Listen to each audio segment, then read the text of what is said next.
Bătălia pentru influență pe care o duc marile puteri între ele nu este doar politică.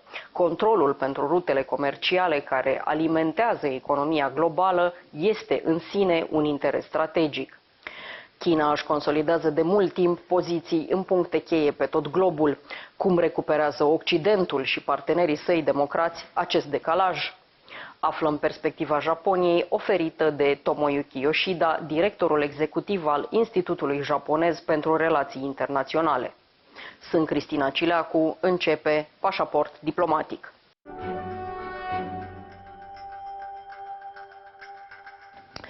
Tomoyuki Yoshida, Chief Executive Director, the Japan Institute of International Relations, welcome to Diplomatic Passport. Pleasure to see you.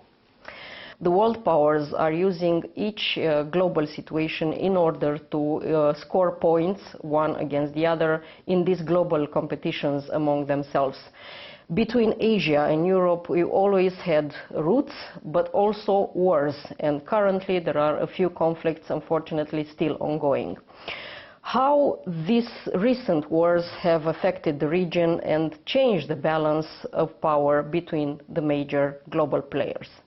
Well, as you pointed out, the great power competition intensifies, particularly in the context of the China and the US competition. The United States is imposing the high tariff against just not to China, but also to the countries like the allies and the friends as well. So this is quite a turbulent time indeed. On the other hand,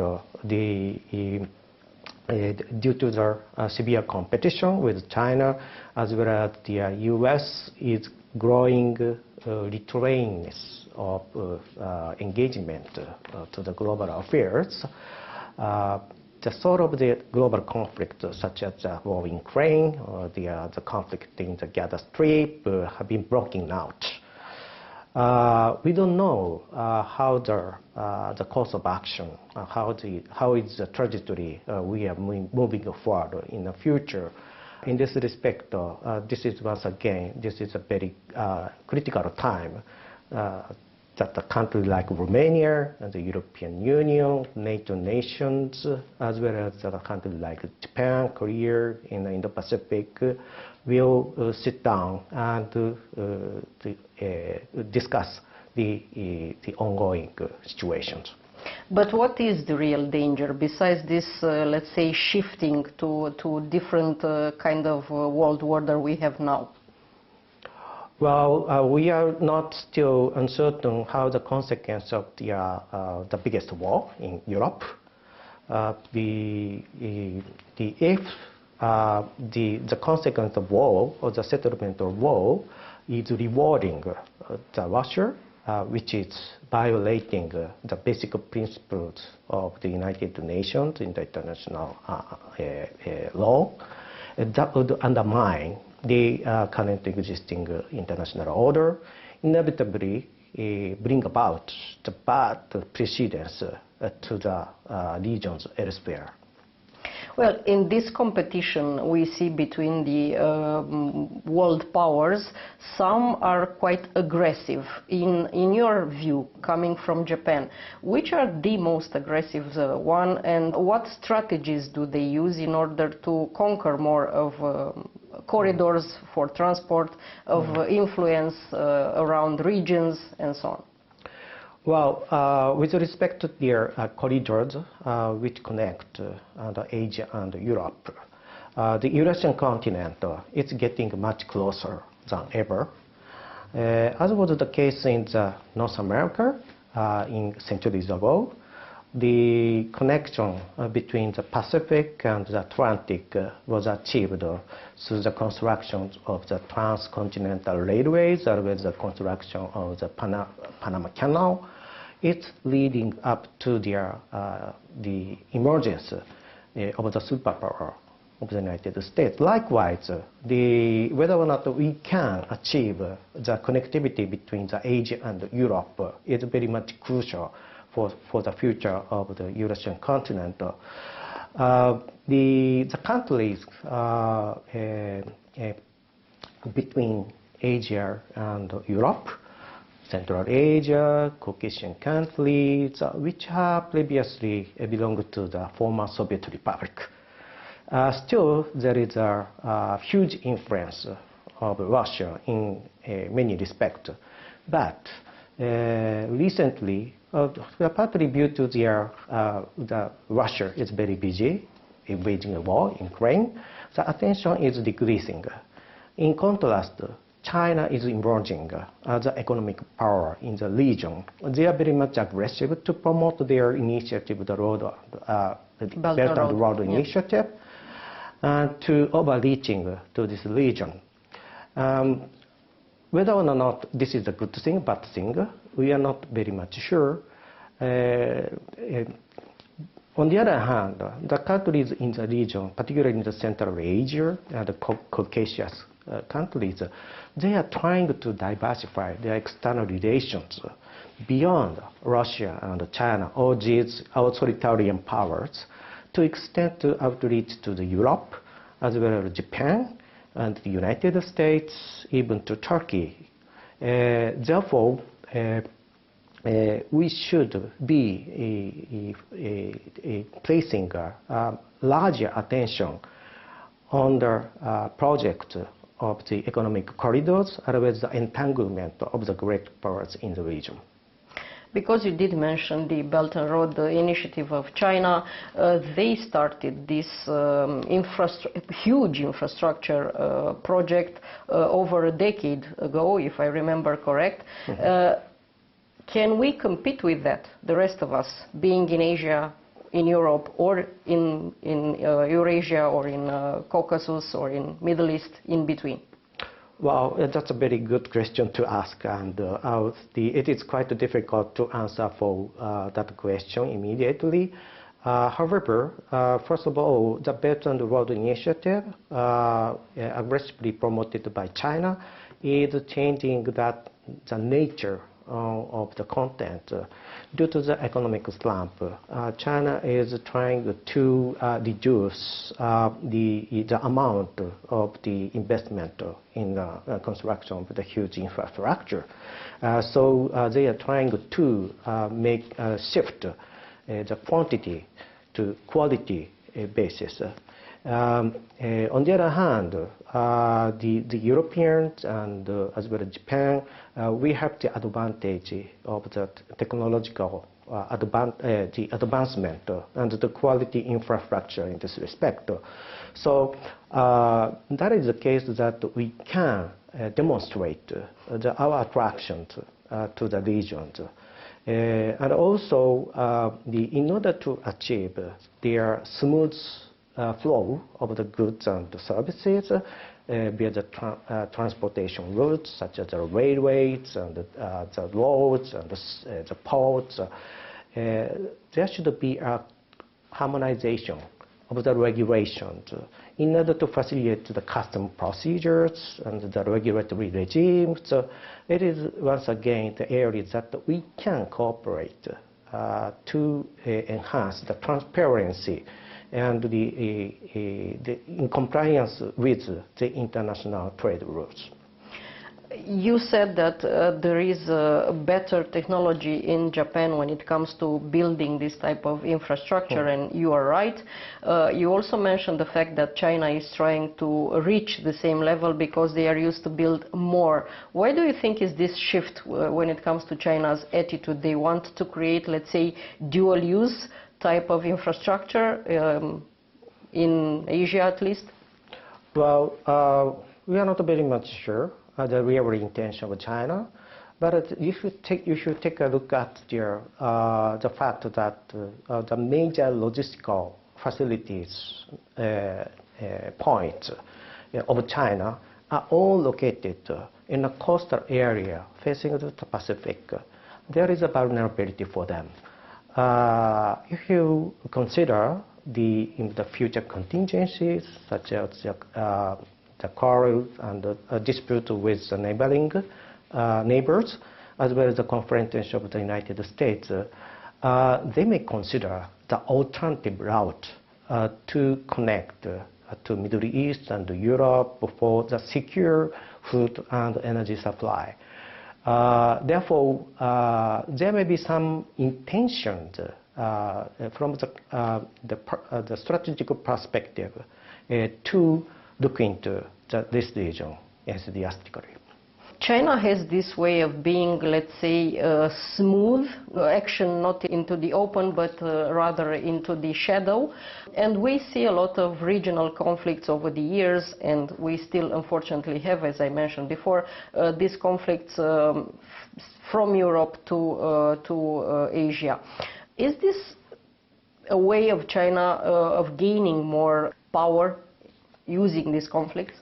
Taking advantage of to leverage its position? If you mean the conflict that you mean, there are some disputes between the border disputes and former Soviet Union countries on like this. There may be advantage for China because most of them are between themselves and the former Soviet republics, as well as the dispute with Russia. And Russia is winning a way to provide the security assurances over the region. In contrast, China doesn't have the similar troubles with this region. Their main perspective of China is to enhance their presence in economic terms. There are also some affinities between these powers, and I'm, for instance, giving the example of Russia and China, is a declared friendship, at least at the level of their leaders. Does this matter, comparing with, let's say, the alliances countries from European Union have with Japan or with South Korea? Is this the same level?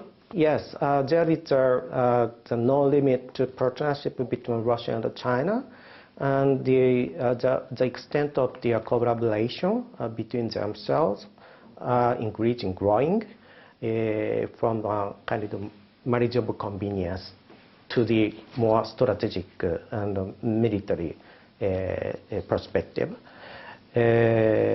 Although this is the underlying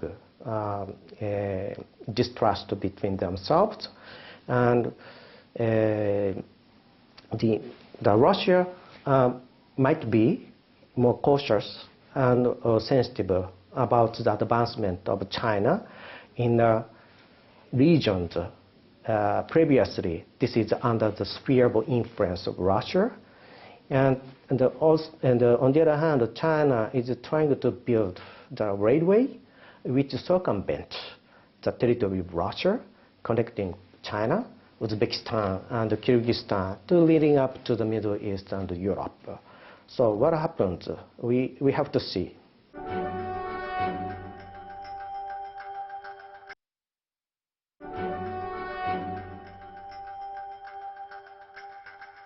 United States affirms again through the voice of its president Donald Trump that they want to focus more on Asia. We heard that many times before in the American history.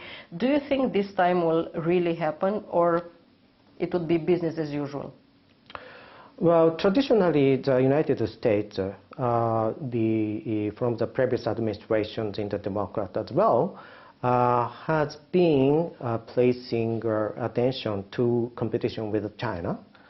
Therefore, the remarks or the narrative coming from the consecutive presidents, including President Trump, are emphasizing their priority to Indo-Pacific region, and also the United States with a huge burden of providing the security assurance for the regions in Europe as well as in Asia, and huge trade deficit. They are trying to restructure their force structure globally. This is not, I believe, a kind of the zero-sum game between beyond the regions. However, the focus continues to be placed to intensify competition with China. Simultaneously, I believe that the U.S. is committing themselves to engage with European security, particularly under the threat posed by Russia.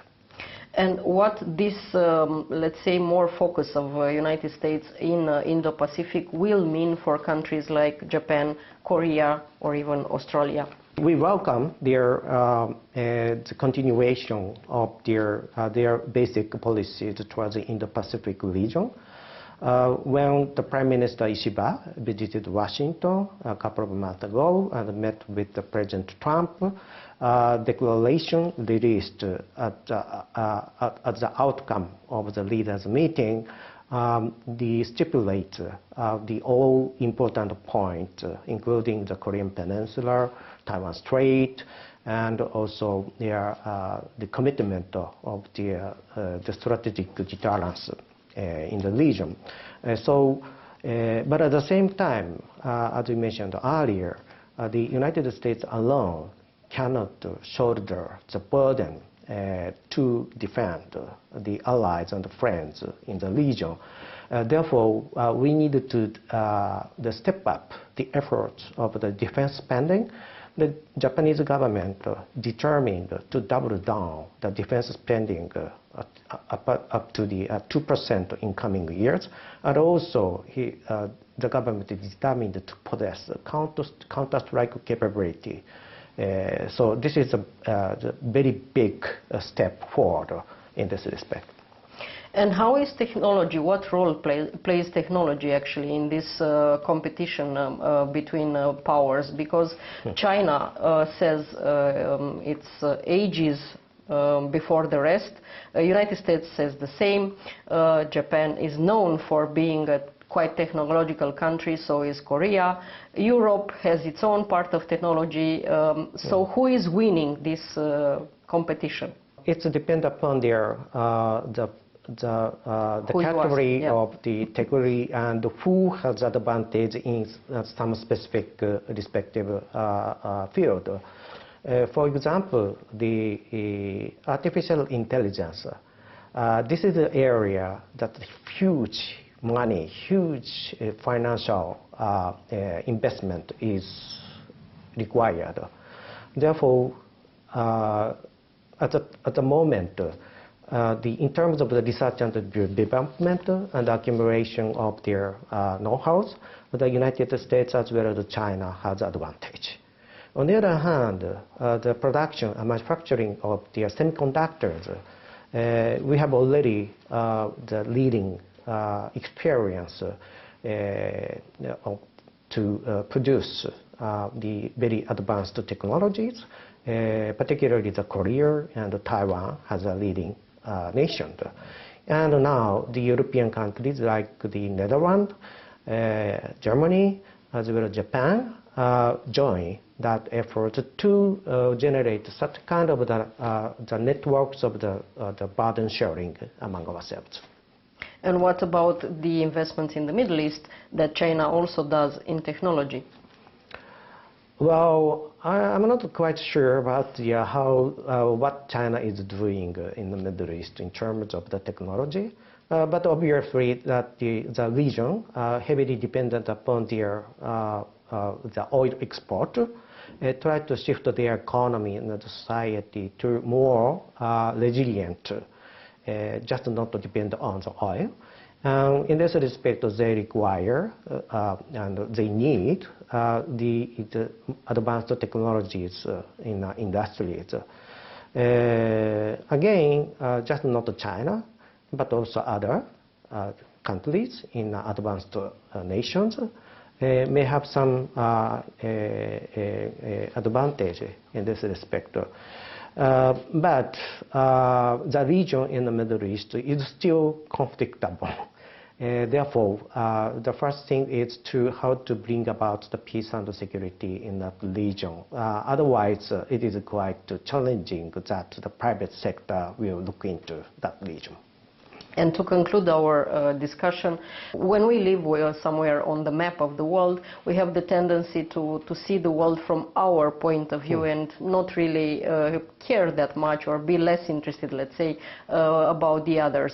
Do you think that if this shift you were talking about will be happening and the competition between the big powers will be accelerating, the like-minded countries, we will become more aware of the fact that we have to stick together no matter where we are on the map of the world? We are not very sure what kind of a trajectory that the global landscape is moving forward. And again, I emphasize that this is a critical crossroad, whether or not we keep the present rule-based international order. Otherwise, the power might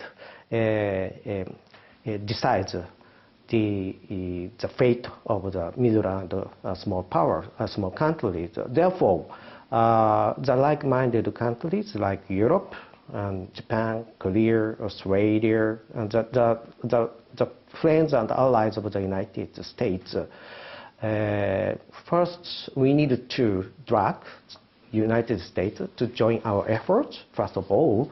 But at the same time, simultaneously, we extend our collaboration among ourselves to restore this turbulent international order. Mr. Yoshida, thank you so much for this interview. Thank you very much.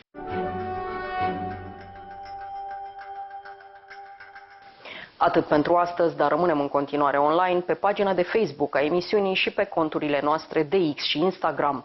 Revenim cu subiecte noi din lumea diplomației și a politicii externe, vinerea viitoare de la 11:30 și reluare sâmbătă după miezul nopții. La revedere!